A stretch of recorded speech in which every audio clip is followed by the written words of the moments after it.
Kalau anda ada RM30,000 hari ini, mana lebih baik? Simpan sebagai duit atau tukar kepada emas?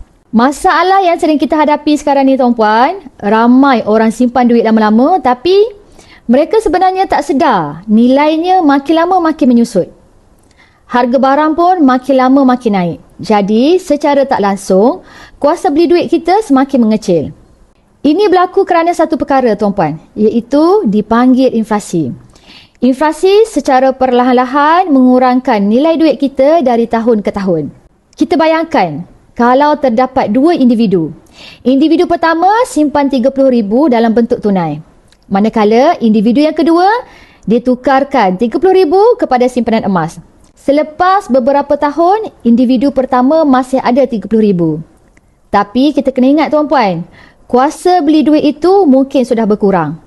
Manakala individu kedua memiliki emas yang nilainya akan terus meningkat dengan purata kenaikan harga emas 10% setahun. Sejarah menunjukkan harga emas dalam jangka masa panjang cenderung untuk meningkat. Sebab itu, ramai orang menggunakan emas sebagai cara melindungi nilai simpanan mereka. Jadi, strategi yang sering digunakan mudah je tuan-puan. Simpan duit untuk kegunaan harian dan tukarkan sebahagian simpanan kepada emas untuk simpanan jangka masa panjang.